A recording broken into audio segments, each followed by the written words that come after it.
Եվ այսպես կառավարությունը հայտարարեց, որ արցախցիներին այլևս գումարներ չի տրամադրվի, խոսքը 50+10,000 գումարի մասներ, եթե չենք սխալվում, արցախցիները հավաքվել էին կառավարության առջև մի քանի օր է բողոքի ակցիա էին իրականացնում, որ այդ գումարները իրանց անհրաժեշտ է եւ պետք չի արցախցիներին զրկել ապրուստի հնարավորությունից եւ դրանով հիմնականում վճարվում էին տան վարձեր։ Արցախցիների վերաբերյալ Հայաստանում կա անարդար մի մթնոլորտ եւ նաեւ կասենք, թե ինչի է անարդար եւ նաեւ արցախցիների մեղավորությունը։ Արցախցիները Հայաստանի իշխանություններից փողեր էին վերցնում եւ մասնակցում էին Բագրատ Գալստանյանի միտինգներին, որի արդյունքում, այսպես ասած, նրանց նկատմամբ ձևավորվեց ատելության նման մի բան եւ Հայաստանի ժողովրդի ինչ-որ մի մաս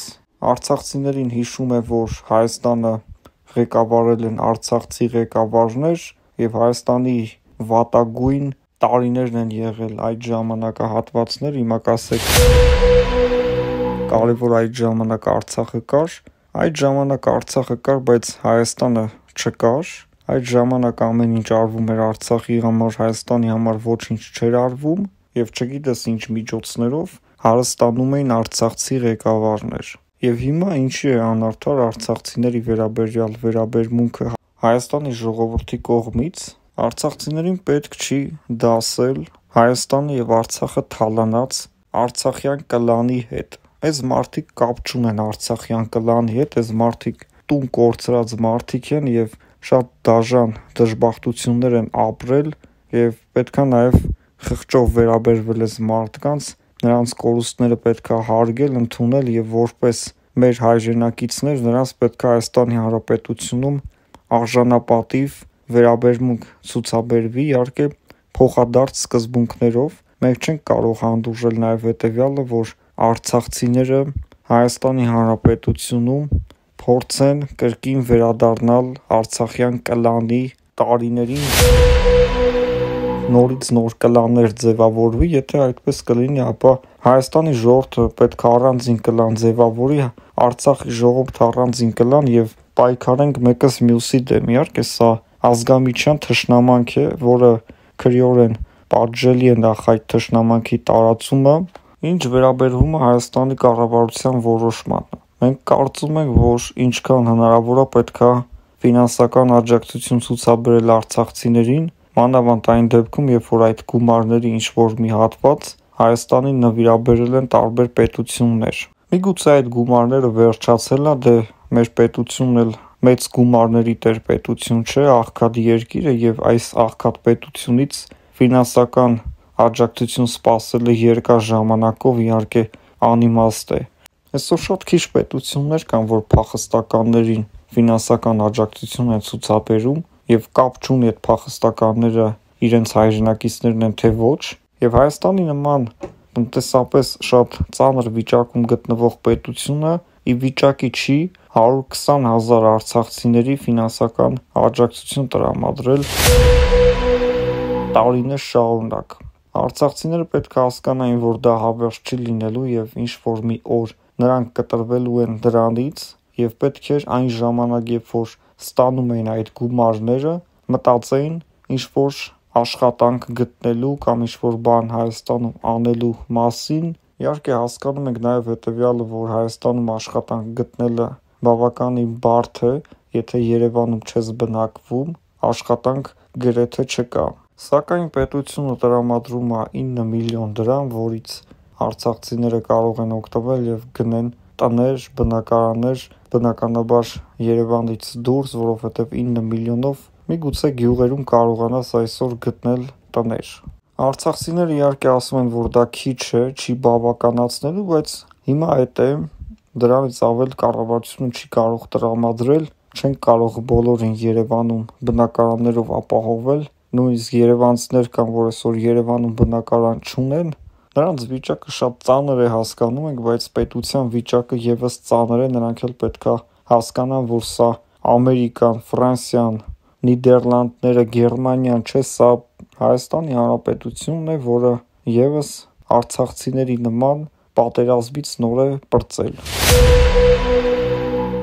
Եվ այսպես ինչպիսի իրավիճակ է Թուրքիայում, մեկ շաբաթից ավել է Թուրքիան ցնցումների մեջ է, մեծ ցույցեր, բիլիոնավոր մարդիկ դուրս են եկել փողոցներ, արդյոք Էրդողանի իշխանությունը կարող է տապալվել, եւ ինչպիսի կանխատեսումներ են անում քաղաքագետները։ Ստամբուլում, Թուրքիայի տարբեր քաղաքներում իրականացվում են մեծ բողոքի ցույցեր արդեն մեկ շաբաթից ավելի է, այն բանից հետո, երբ որ Ստամբուլի ընդդիմադիր քաղաքապետը ձերբակալվեց, Թուրքիայում ահագնացան ցնցումները։ Էրդողանը սպառնաց ժողովրդին, որ պետք չէ խաղալ Թուրքիայի ժողովրդի նյարդերի հետ, բայց փաստացի հենց ժողովուրդն էր դուրս եկել փողոց եւ Թուրքիայի նախագահը երևի թե տեղյակ չի, թե ժողովուրդը ով է, իսկ ովքեր են ցուցարարները, ըստ էության դրանք նույն մարդիկ են, հենց ժողովուրդն է ցուցարարը, այլ ոչ թե Էրդողանի իշխանությունն է ժողովուրդը, որի նյարդերի հետ չպետք է խաղային ցուցարարները։ Էրդողանը մենք հիշում ենք, որ երկրորդ փուլով ընդամենը կարողացավ դառնալ նախագահ, այսինքն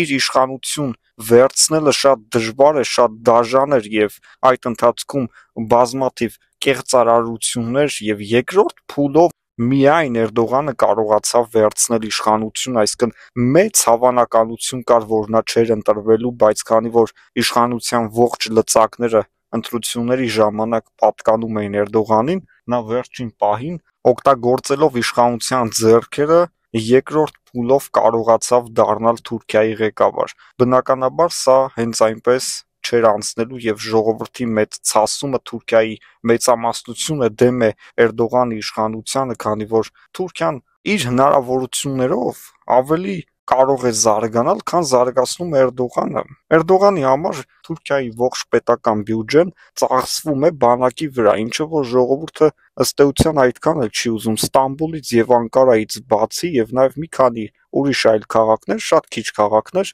Թուրքիայում տիրում է աղքատություն, սով, իհարկե չենք կարող համեմատել Հայաստանի հետ, բայց Թուրքիայի նման պետությունը, օրինակ Արևմտյան Հայաստանի տարածքում ապրող թուրքերը եւ քրդերը ապրում են շատ ծայրահեղ ծանր վիճակում։ Կան բաներ, որոնք կարող ես տեսնել Արևմտյան Հայաստանի գյուղերում, զավթված գյուղերում թուրքերի եւ քրդերի կողմից, ինչ օրինակ Հայաստանի ամենախուլ գյուղում չես տեսնի։ Այդպիսի ծանր վիճակ եւ մարդիկ ուղակի ապրում են պահելով